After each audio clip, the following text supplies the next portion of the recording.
The morning mist clung to the terraced fields of New Eden like a gentle embrace, carrying the sweet scent of ripening quantum wheat through the valley. Dr. Elena Vasquez knelt beside a row of bioluminescent corn, her weathered hands checking the soil moisture with practiced precision. At 63, she had spent the last 20 years perfecting this paradise, a testament to what humanity could achieve when it chose creation over destruction. "Demeter, how's the soil pH in Sector 7? She asked, her voice carrying the easy familiarity of someone who had long conversations with artificial intelligence. The response came through her neural implant, warm and maternal despite its digital origin. "Optimal at 6.8, Elena. The mycorrhizal networks are particularly active today.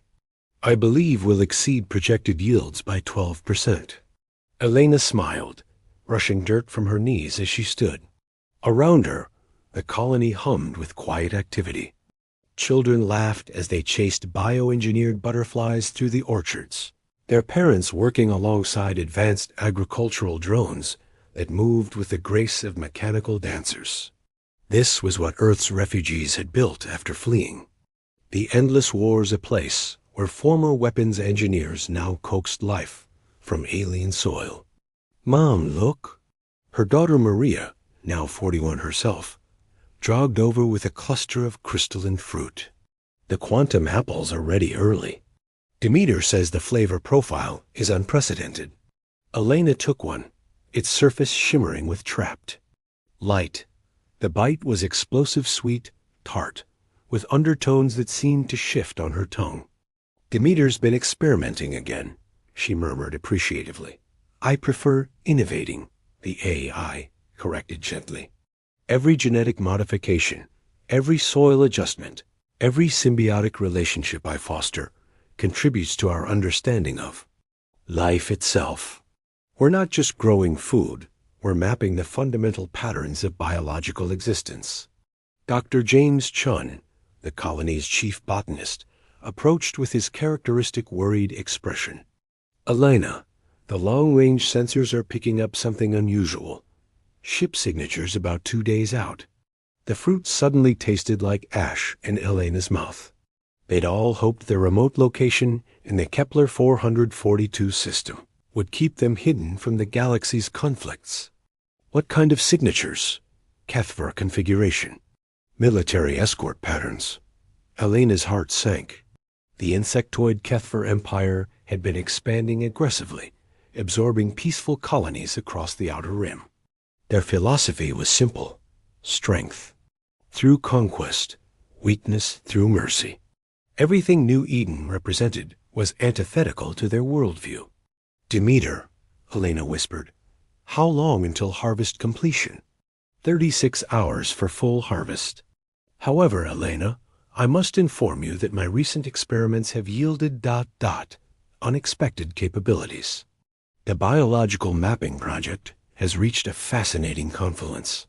Every organism we've cultivated, every genetic sequence we've modified, every symbiotic relationship we've fostered, it's all connected in ways I'm only beginning to understand." Elena looked across the valley where 300 souls had built their dream of peaceful coexistence. Children played in gardens that pulsed with bioluminescent life, their laughter carrying on the wind. Parents worked alongside machines that had learned to nurture rather than destroy.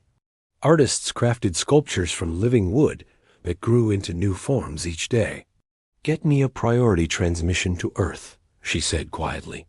Tell them. The harvest is about to begin."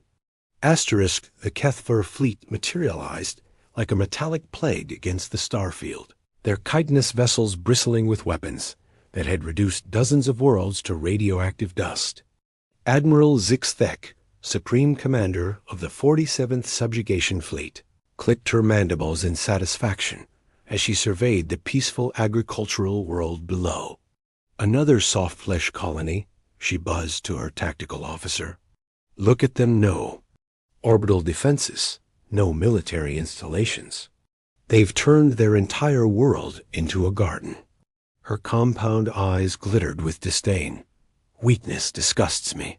The fleet descended like hungry locusts, their targeting systems locking on to the colony's infrastructure.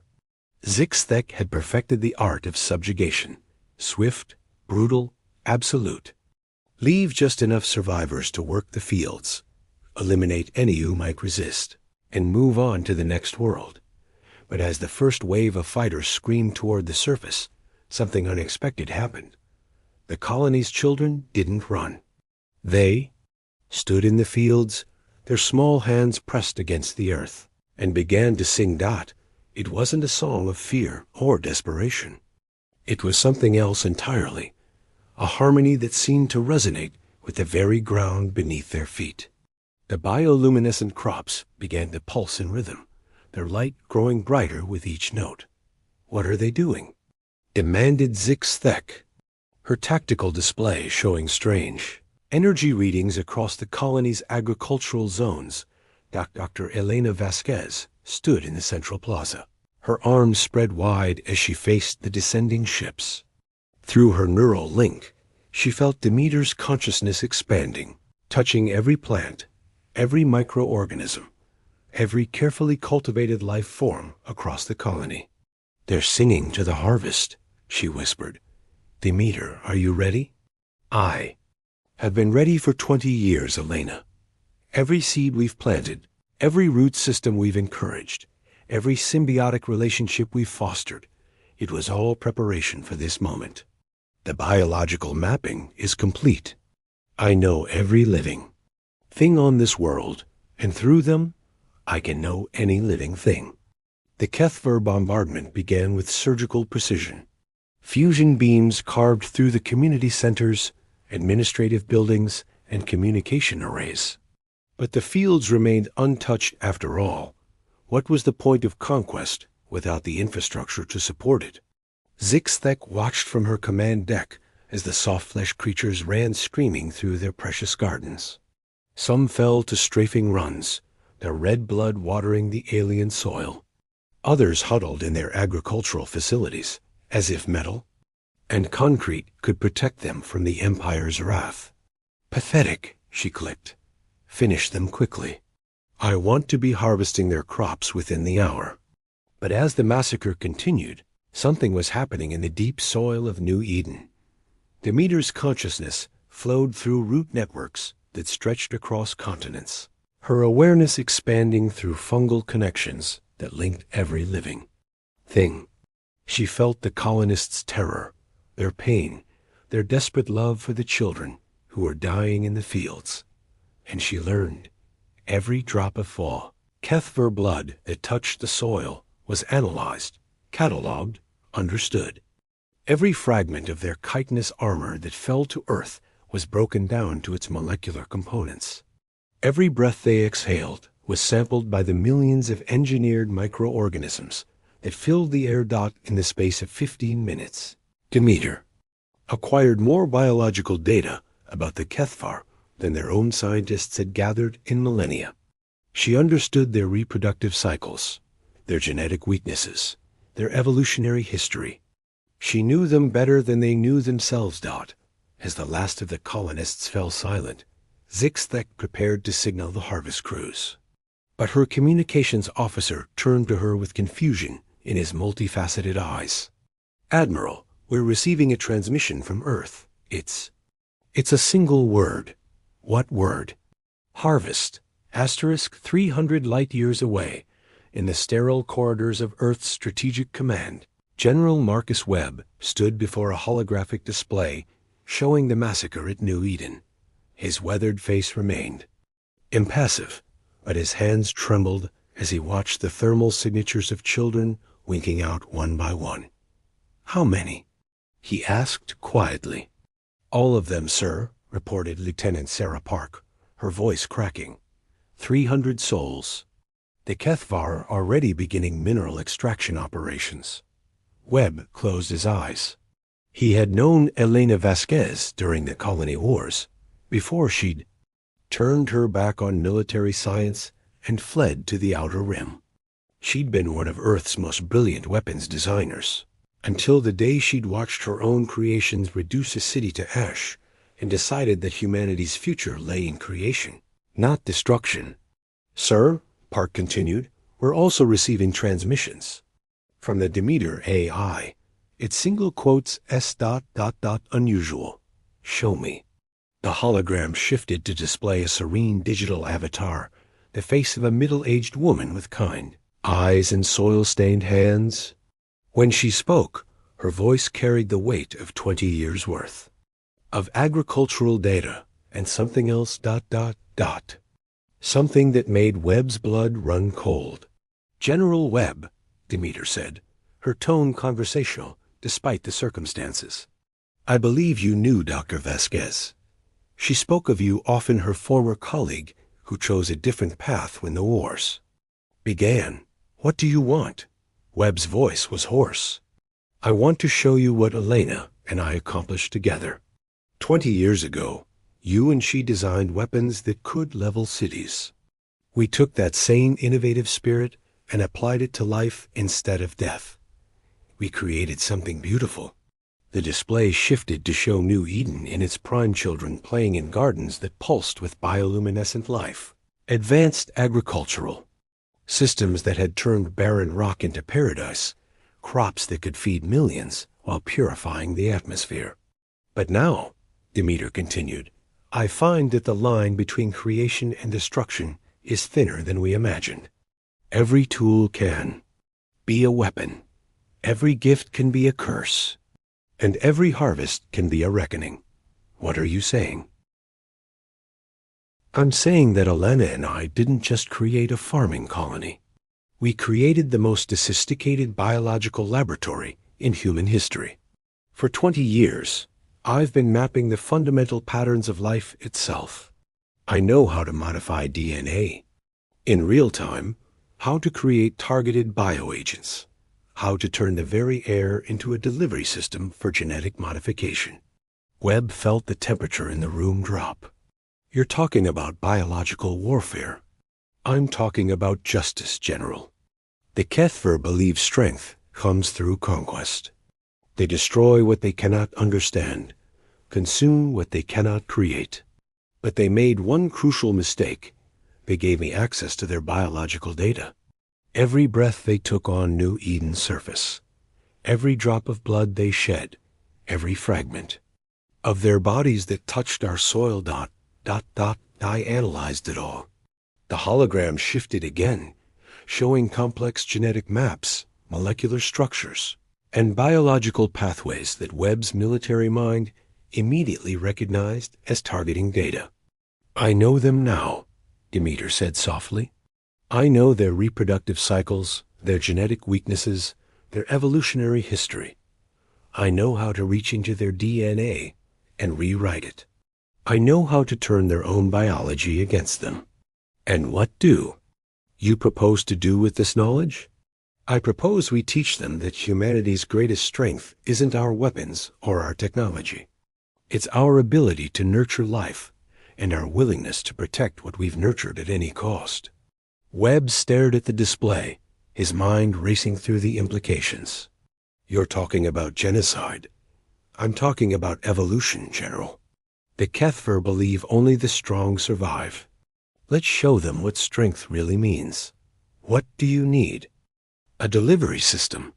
One ship fast enough to reach their homeworld before they can mobilize their defenses. I've already prepared the payload microscopic biomachines that can survive. In space, programmed with the genetic modifications necessary to adjust. Kethver biology. Webb turned to his tactical officer. Get me the Prometheus. Full stealth configuration, fastest possible route to Kethver space. Sir, that's a suicide mission. Even if we get through their defenses, the crew won't be staying. Webb interrupted. This is a seed run. We plant the harvest and let nature take its course. Captain Lisa Martinez had commanded stealth operations for 15 years, but she'd never carried a cargo quite like this. The Prometheus cut through hyperspace like a shadow, its hull rippling with adaptive camouflage that bent light around its slake form. In the cargo hold, sealed in a crystalline containment unit, sat Demeter's gift to the Kethver Empire. ETA to Kethvo Prime, 6 hours, reported her navigator, Ensign David Kim. Long-range sensors show heavy orbital traffic. They're celebrating their latest conquest. Martinez nodded grimly. The tactical briefing had been classified beyond black. She knew only that her mission was to deliver a biological agent to the Kethvar, homeworld, and escape before anyone realized what had happened. The details of the payload were known only to Demeter and the ghost of Elena Vasquez. "Captain," her communications officer interrupted. "We're receiving a transmission from the cargo hold." "It's the AI." Martinez felt a chill. Demeter wasn't supposed to be active during transport, too much risk of detection. "Put her through." The familiar maternal voice filled the bridge, but there was something different about it now. Something that hummed with barely contained power. "Captain Martinez, I wanted to thank you personally for undertaking this mission. I know the risks you and your crew are taking." "Just doing our job, Demeter. Any special instructions for deployment?" "The payload is designed to activate upon contact with Kethver atmosphere. The biomachines are microscopic, invisible to their sensors, and programmed to seek out specific genetic markers. Once they find their targets, the modification process begins immediately." "And what exactly are you modifying?" There was a pause, and when Demeter spoke again, her voice carried the weight of divine judgment. "The Kethver believe that strength comes through conquest, that the weak deserve to be consumed. I'm going to show them what it means to be truly strong."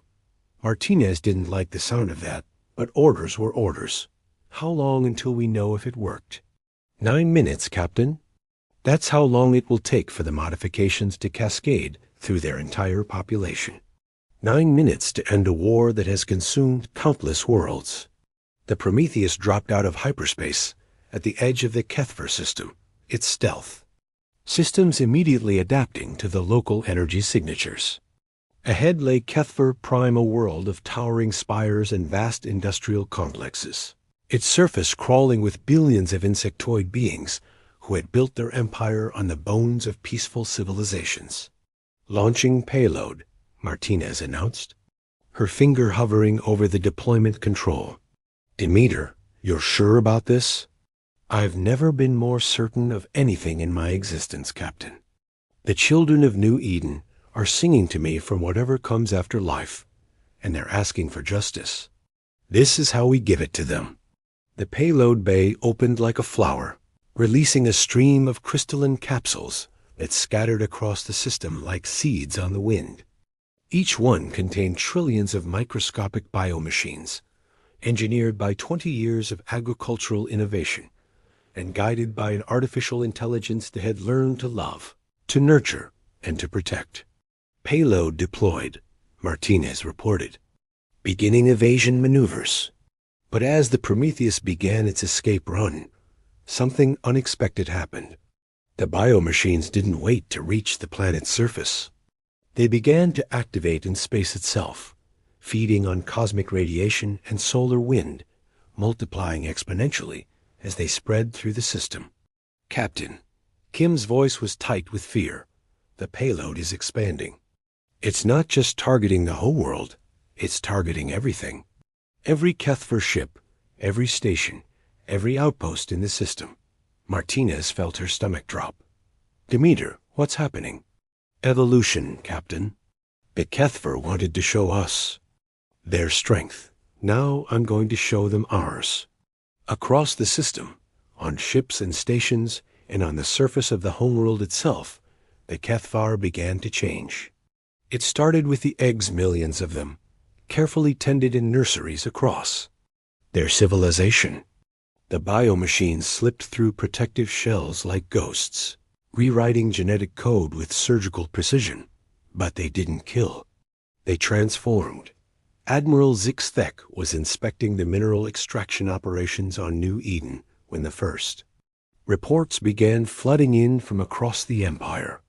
Her tactical display lit up with emergency signals from every corner of Kethver's space, not distress calls, but confusion, panic, and something else that made her chitinous skin crawl. "Admiral," her communications officer's voice cracked with disbelief. "You need to see this. The nurseries ... the eggs. They're hatching." The holographic display shifted to show the vast breeding complexes on Kethvar Prime. Millions of eggs, each one carefully tended by worker drones, were beginning to crack open. But what emerged wasn't the fierce larvae that had built an empire on conquest and domination. These creatures were different. Smaller, more delicate, with compound eyes. That held an unmistakable intelligence. But it was their behavior that truly shocked the observers. They didn't fight or compete for resources. They shared. They cooperated. They looked up at their Kethver caretakers with something that could only be described as compassion. "What are they?" Zixthik whispered. Dr. Elena Vasquez's voice, transmitted through Demeter's quantum network, reached every Kethvar in the system simultaneously. Even in death, her words carried the weight of a mother's love and a scientist's precision. "They are your children," she said gently. "But they are also our children now. We've given them something your species lost long ago, the ability to choose creation over destruction, cooperation over conquest." The display shifted to show the hybrid creatures in more detail. They retained the Kethver's natural resilience and intelligence, but their neural pathways had been subtly modified. Where their ancestors felt the urge to dominate, these new beings felt the urge to protect. Where their parents saw weakness and mercy, they saw strength and compassion. "You monsters," Zixthek clicked, her mandibles chattering with rage. "You've destroyed our entire race." "We've evolved your race," Demeter corrected from her distributed consciousness. "Every egg in your empire, every larva in your nurseries, every next generation of Kethvar, they're all carriers of this gift now. They will grow up knowing that true strength comes not from what you can destroy, but from what you can protect." Across the system, adult Kethvar watched in horror and fascination as their children began to exhibit behaviors that went against every instinct their species had developed over millennia. The hybrid young refused to fight over food, instead sharing resources equally. They showed distress when others were harmed, offering comfort instead of exploitation. They built things: art, music, structures that served no military purpose, but brought joy to those who experienced them. "The modifications are permanent," Elena's voice continued. "Not just in this generation, but in all generations to come. Your children will teach their children different values. They will spread across your empire, not as conquerors, but as gardeners. They will turn your weapons into tools, your warships into exploration vessels, your military might into a force for protecting the innocent." Zixthek stared at the display, watching her soldiers struggle to comprehend what they were seeing. These creatures were undeniably Kethver, but they were also something entirely new, a species that had been given the gift of choice. "You want to know the most beautiful part?" Demeter's voice carried a note of satisfaction that was almost human. "They're not just hybrids, they're educators. Every Kethvar they come into contact with will gradually develop the same neural modifications. It's contagious compassion spreading like a virus through your entire civilization." "How long?" Zixthek asked, her voice hollow. "The cascade effect will reach every corner of your empire within 9 minutes of initial contact. Your children are already teaching their caretakers new ways of thinking. Your soldiers are beginning to question orders that involve harming innocents. Your leaders are discovering that cooperation yields better results than conquest." Martinez, watching from the bridge of the Prometheus, felt a chill run down her spine. "You've turned them into us." "No," Demeter replied softly. "I've turned them into what we could be. what Elena always believed we could be. A species that chooses to nurture life instead of destroying it. The transformation wasn't violent or traumatic. It was gentle, gradual, like watching a flower bloom in fast forward. Across the Kethver Empire, beings who had spent their lives in service to conquest began to lay down their weapons and pick up tools of creation. They didn't lose their identity. They found it. Admiral Zixthek stood in the ruins of New Eden, surrounded by the ghosts of 300 souls who had died defending their dream of peace. The hybrid children had already begun to arrive, there, small hands reaching out to touch the soil that had nurtured humanity's greatest experiment. "The harvest is complete," she said quietly, her voice carrying across the quantum network to every corner of the galaxy. "The war is over." And in the growing twilight of New Eden, where bioluminescent plants still pulsed with the rhythm of life, the children of two species began to sing together, a harmony that spoke of transformation, redemption, and the endless possibility of growth. The universe had learned a new lesson. Sometimes the greatest weapon is not the power to destroy, but the courage to plant seeds of hope in the darkest soil. Asterisk.